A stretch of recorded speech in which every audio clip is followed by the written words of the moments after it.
কোনো প্রস্তুতি ছাড়াই দল নিয়ে সিলেটে গিয়েছিলেন মুমিনুল হক। সেই সময় চট্টগ্রাম রয়্যালসের হেড কোচের ভূমিকায় ছিলেন লোকাল এই ট্যাকটিশিয়ান। তবে বিপিএল শুরুর একদিন আগে মালিকানা ছেড়ে দেয় ট্রায়াঙ্গল, বন্দরনগরের ফ্র্যাঞ্চাইজি।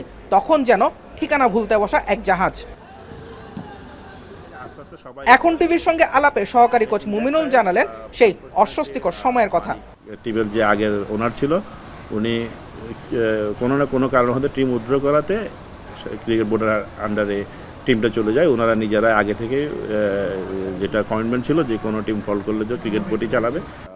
তবে বিসিবির মালিকানায় রীতিমতো বদলে যাওয়া দল রয়্যালস। দুইবারের বিপিএল চ্যাম্পিয়ন মিজানুর রহমান বাবুল আরও একবার উঠলেন ফাইনালে। কোচ বাবুলকে নিয়েও উচ্ছ্বসিত মুমিনুল হক।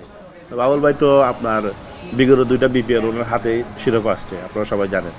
তো আশা করি এখন তো অলরেডি আমরা একটা শিরোপা তো দাবিদার, তাই না?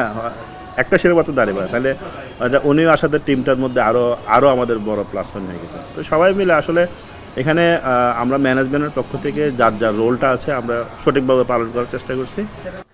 তবে এত প্রতিবন্ধকতার পরও মাঠে দুর্দান্ত পারফরমেন্সের জন্য অধিনায়ক শেখ মেহেদীকে সবচেয়ে বেশি কৃতিত্ব দিলেন মুমিনুল।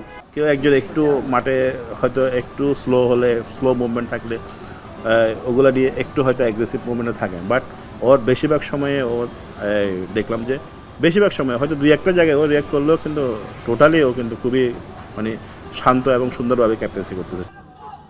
কখনো শিরোপার দেখা না পাওয়া চট্টগ্রাম এবার বিপিএল শিরোপার অনেকটাই কাছে। ঘরের ছেলে মুমিনুল হক প্রত্যাশা রাখেন শিরোপা হাতে নিয়েই ঘরে ফিরবে তার দল। জুবায়ের আহমেদ, এখন, ঢাকা।